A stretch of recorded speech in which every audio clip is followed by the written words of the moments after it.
नमस्ते दोस्तों, मैं आनंद आर्या आप सभी का स्वागत करता हूं। दोस्तों, आज हम बात करेंगे बाह्य प्राणायाम के बारे में। एक ऐसा प्राणायाम जिसके बहुत अधिक अद्भुत और चमत्कारी लाभ हैं। महर्षि पतंजलि ने योग के सबसे प्रमुख ग्रंथ योग दर्शन के अंदर 4 प्राणायाम का वर्णन किया है। उनमें से एक प्राणायाम है बाह्य प्राणायाम।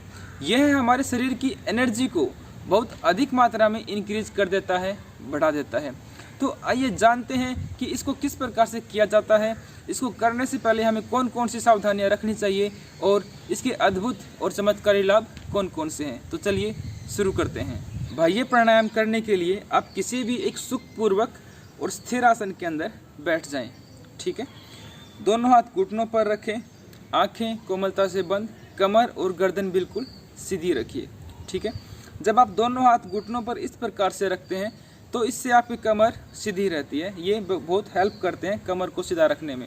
यदि आप कमर सीधा रखने में सामर्थ्य हैं, रख पाते आसानी से, तो दोनों हाथों को इस प्रकार से वायु मुद्रा में बनाकर रख सकते हैं या फिर ध्यान मुद्रा में भी रख सकते हैं, जिस भी प्रकार से आप कंफर्टेबल रहें। ठीक है, मैं इस प्रकार से रख रहा हूँ। इसके बाद जो सबसे प्रथम काम आपको करना है वो आपको एक लंबा गहरा श्वास भरना है। ठीक है, पूरा श्वास नाक से भरना है आपको और पूरा श्वास आपको नाक से ही छोड़ना है। 2 से 3 श्वास सामान्य भरें।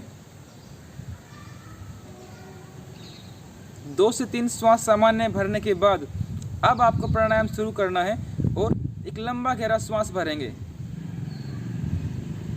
पूरा श्वास नाक से भरेंगे। अब इसी श्वास को पूरा का पूरा बाहर निकाल देंगे। जैसा कि नाम से ही सो है, बाह्य मतलब पूरा श्वास हमने बाहर निकालना है। अब बाहर निकालने के बाद जो क्या काम करना है, गुदाद्वार को ऊपर की तरफ संकुचित करना है। ठीक है, गुदाद्वार को ऊपर की तरफ खींच देंगे। अब गुदाद्वार को ऊपर की तरफ खींचने के बाद अब फिर पेट का नंबर है। अब पेट को पूरा का पूरा अंदर की तरफ सिकोड़ लेंगे, पीछे की तरफ खींचेंगे कि इस भाव से कि हमारा पूरा का पूरा पेट पीछे की तरफ कमर वाले भाग पर लग चुका है, पूरा का पूरा पेट। ठीक है, अब पेट को खींचने के बाद अब चिन को चेस्ट के साथ टच करना है। यहाँ पर हल्का सा, देखिए इस प्रकार से नहीं करेंगे, सिर्फ हल्का सा यूँ चिन को यहाँ पर लगाने का प्रयास करेंगे, पास, जितना पास हो सके उतना पास। ठीक है, तो चलिए एक बार शुरू करते हैं। एक लंबा गहरा श्वास भरा, हमने बाहर निकाला,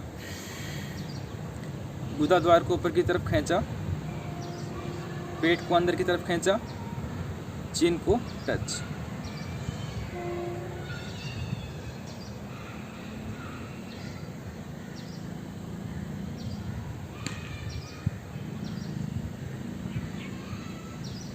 तो इस प्रकार से आपको ये प्राणायाम करना है। जब श्वास आपका टूटने लगे, आपने श्वास को बाहर निकाल कर ये प्रक्रिया करी है ना, तो जब आपका श्वास टूटने लगे तब आपको आराम से पहले गर्दन को सीधा करना है। ठीक है, पेट को ढीला छोड़ना है, गुदाद्वार को नीचे की तरफ छोड़ देना ढीला। अब आपको आराम से श्वास पूरा भरना है।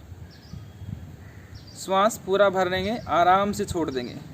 ये एक राउंड हुआ। ठीक है, इसी प्रकार से आपको 3 से 5 राउंड आपको करने हैं स्टार्टिंग में।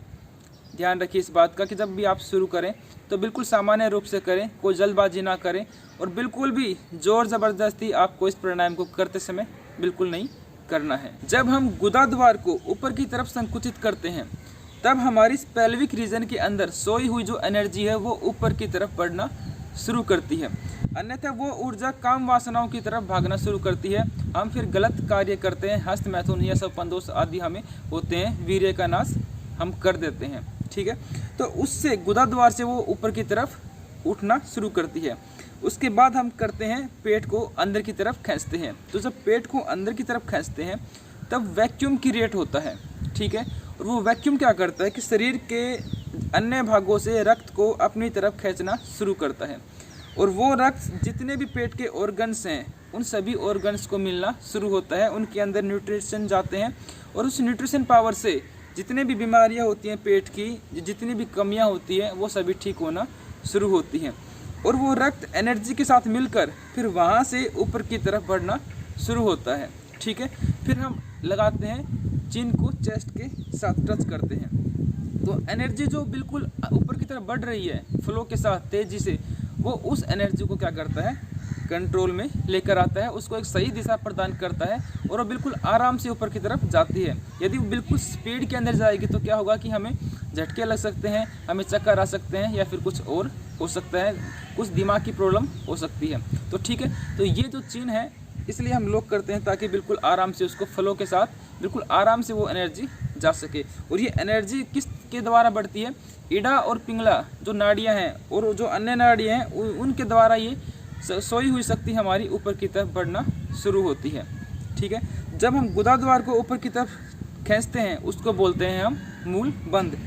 पेट को अंदर की तरफ खींचते हैं उसको बोलते हैं हम उड्डयन बंद। और जब चिन को चेस्ट के साथ टच करते हैं इसको बोलते हैं हम जालंधर बंद। अब बात कर लेते हैं कि इस प्राणायाम को करते समय हमें कौन कौन सी सावधानियां रखनी चाहिए। तो सबसे पहले जो मेरा अनुभव है और जो एक रूल भी है कि जब भी आप प्राणायाम करें तब आपका पेट खाली हो, आपका भोजन बिल्कुल अच्छी प्रकार से डाइजेस्ट हो चुका होना चाहिए। ठीक है, और आपके पेट के ऊपर कोई भी सर्जरी हुई हो, कोई कट हो अभी, तो आप इस प्राणायाम को ना करें। आपको कब्ज ज़्यादा रहती है, कॉन्स्टिपेशन, तब भी आप इस प्राणायाम को ना करें। उससे पहले आप मूल बंद या अश्विनी मुद्रा का अभ्यास अवश्य ही करें जिससे आपकी कॉन्स्टिपेशन की समस्या खत्म हो। अश्विनी मुद्रा की वीडियो मैंने बनाई हुई है, आप डिस्क्रिप्शन में जाके उसका लिंक पर देख सकते हैं। ठीक है, और जिसको भी चक्कर आते हैं या मिर्गीर आती है, हाई बीपी ज़्यादा रहता है, हृदय संबंधित कोई अन्य समस्याएं हैं, तब भी आप इस प्राणायाम को ना करें। यदि बात करें हम इस प्राणायाम के लाभ की, तो जो सबसे बड़ा लाभ है वो क्या है, वीर्य की रक्षा। ये प्राणायाम हमारे वीर्य की रक्षा करता है। जिन्हें भी स्वपन दोष और हस्त मैथुन जैसी गंभीर समस्याएं हैं, ये उनकी सभी समस्याओं को ख़त्म करता है। तो ये उनको स्पेशल रूप से ये प्राणायाम करना चाहिए।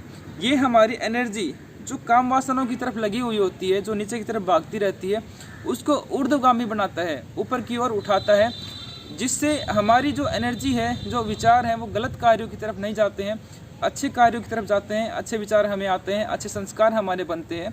तो हमें स्वपन दोष और फिर हस्त मैथुन भी हम नहीं करते हैं। और जिनको भी अपने शरीर के अंदर एनर्जी की कमी महसूस होती है ना, वो इस प्राणायाम को अवश्य ही करें। ये हमारे शरीर की एनर्जी को बहुत अधिक मात्रा में इंक्रीज करता है, हमारे माइंड को कंट्रोल करता है। यदि हम अपने एनर्जी को अच्छे कार्यों की तरफ लगाएंगे तो क्या होगा, हमारे मन में अच्छे विचार आएंगे। अच्छे विचार सदैव ही हमारे माइंड को कंट्रोल में रखेंगे। और जब हम श्वास को बाहर की तरफ फेंक देते हैं तब शरीर के अंदर जितने भी ऑर्गन्स हैं वो फड़फड़ाने लगते हैं, क्या हमें ऑक्सीजन दो, हमें सांस दो। लेकिन जब हम बार बार में अपने मन को बोलेंगे कि मन मैं तुझे कंट्रोल कर रहा हूँ, तुझे मेरी बात को मानना है, एक बात को जब रिपीट करेंगे बार बार, तो ये हमारे मन को भी कंट्रोल करेगा। इम्यूनिटी पावर को ये प्राणायाम बहुत अधिक मात्रा में बढ़ाता है।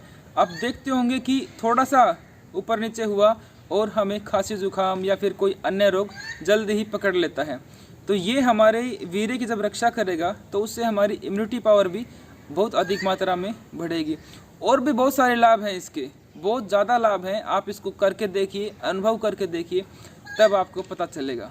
ठीक है दोस्तों, तो चलिए मिलते हैं नेक्स्ट वीडियो में। तब तक सुखी रहें, स्वस्थ रहें। नमस्ते, धन्यवाद, जय हिंद, जय भारत।